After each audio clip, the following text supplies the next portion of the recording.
भाई जो गुरु बचन पे डट गए, कट गए फंद 84 के। कबीर परमेश्वर जी ने कहा है कि कबीर साधक के लक्षण कहूं रहे जो पतिव्रता नारी, कि एक सच्चे भगत के आपको लक्षण बताता हूं। सच्चा भगत कैसा होता है? रहे जो पतिव्रता नारी, जैसे एक पतिव्रता औरत अपने पति के साथ व्यवहार करती है, यानी अपने पति के अलावा शौपन में भी गैर पुरुष का ध्यान नहीं धरती है।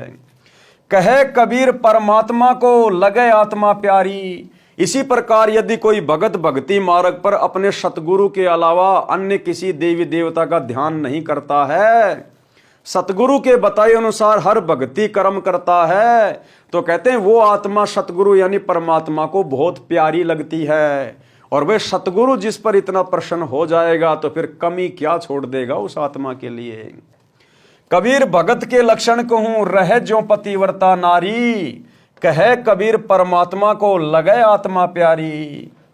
पतिव्रता के भक्ति पथ को आप साफ करे करतार, यानी भगत के सांसारिक मार्ग को, उसके जीवन को, उसके भाग्य को वो करतार यानी परमात्मा सतगुरु स्वयं अपनी शक्ति से साफ कर देता है, यानी उसके भाग्य में आने वाले संकटों को साफ कर देता है, समाप्त कर देता है। आन उपासना त्याग दे सो पतिव्रता पार। आन उपासना क्या होती है? अपने सतगुरु के अलावा अन्य किसी की भक्ति करना। तो हमने आन उपासना बिल्कुल भी नहीं करनी सतगुरु से उपदेश लेने के बाद। आन उपासना में ये सब पूजाएं आ जाती हैं संसार की, जितने भी देवी देवता हैं, भैरव भूत बेताल है, मंदिर मस्जिद चर्च गुरुद्वारे, हमने किसी की तरफ भी नहीं देखना है। केवल सतगुरु ने जो भक्ति बता दी, जो पूजा बता दी, जो विधि बता दी, जो धर्म कर्म बता दिया, उसी के अनुसार उतना ही करना है। कहते हैं गुरु बिन होम यज्ञ जो करही, और मिथ्या होए कभू न फल ही। हमने गुरु के बताए अनुसार ही भक्ति मार्ग पर फिर आगे बढ़ना होता है। और फिर देखिए आप अपने जीवन को आप पहले से हजारों गुना ज्यादा बेटर पाएंगे। बेटर भक्ति करने से पाप नष्ट हो जाते हैं, जो भक्ति की राह में रोड़े बनते हैं। कबीर जब ही सतनाम हृदय धर्यो भयो पाप को नाश, यानी जिस दिन आप अपने सच्चे सतगुरु से सच्चा नाम ले लोगे, उसी दिन आपके पाप कर्मों का नाश होना शुरू हो जाएगा। गरीब जब ही सतनाम हृदय धर्यो भयो पाप को नाश, जैसे चिंगारी अग्नि की पड़े पुराने घास। कैसे पाप कर्म कटने शुरू हो जाएंगे सतगुरु से उपदेश लेने के बाद? जैसे चिंगारी अग्नि की पड़े पुराने घास। जैसे एक आग की चिंगारी, एक माचिस की तिल्ली यदि हजारों टन सूखे घास के ऊपर डाल दी जाए, तो वो हजारों टन घास कुछ ही देर में जलकर भस्म हो जाता है और थोड़ी सी राख बन जाता है।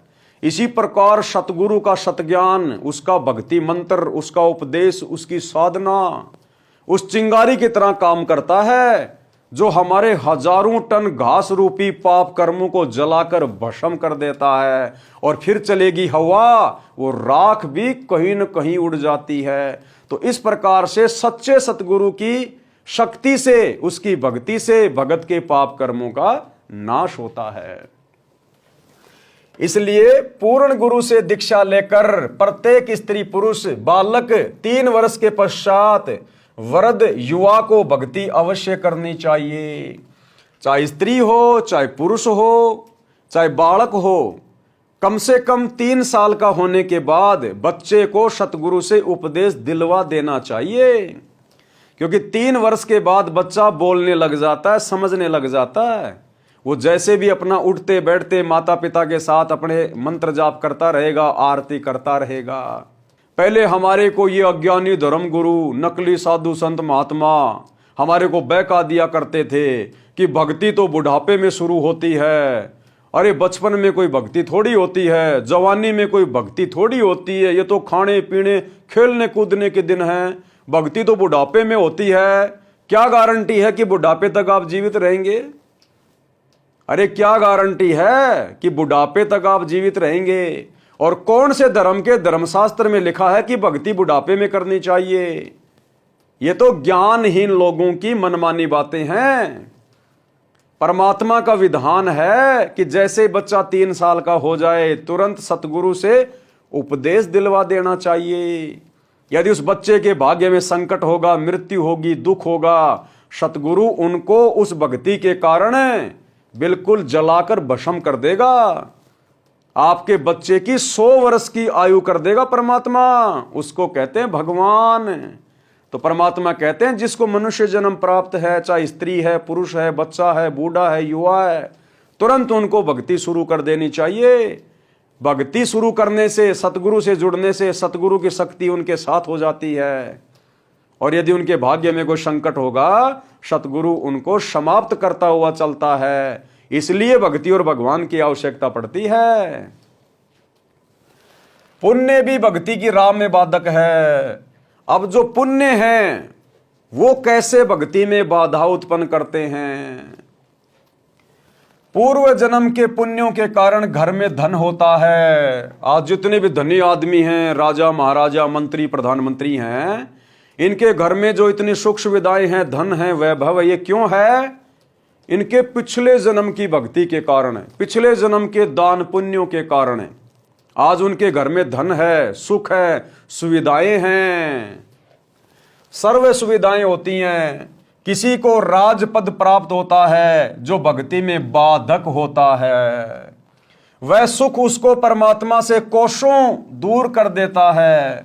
ऐसा सुख भी जीने की राह में यानी भक्ति मार्ग में रोड़ा है, मोक्ष प्राप्ति में रोड़ा है, परमात्मा प्राप्ति की मंजिल को दूर कर देता है। यानी सुखी आदमी जल्दी से भक्ति स्वीकार नहीं करता है। उसको लगता है कि मैं जिन देवी देवताओं की पूजा कर रहा हूं, भक्ति कर रहा हूं, मैं जिन मंदिरों में जा रहा हूं, वो बस ठीक है, हम तो सुखी हैं, हमें तो हमारे देवी देवता ही सब कुछ दे रहे हैं, जो साधना मैं कर रहा हूं उसी से मैं सुखी हूं। ये उसकी महाभूल होती है। उसको वर्तमान में जो सुख प्राप्त हैं उसके पिछले मनुष्य जन्म के दान पुण्य के कारण हैं। और वो सोच बैठता है कि मैं वर्तमान में जो भक्ति कर रहा हूं केवल उसी के कारण मैं सुखी हूं, जिस कारण से वो दूसरी सत भक्ति को स्वीकार नहीं कर पाता है। उसके हृदय में ये बात नहीं जमेगी कि मैं जो भक्ति कर रहा हूं उसके अलावा कोई और भी सत भक्ति हो सकती है। तो इस प्रकार से वो पुण्य जो उसने पिछले जन्म में किए थे लेकिन पार नहीं हो पाया, इस जन्म में उसके लिए रोड़ा बनकर खड़े हो गए।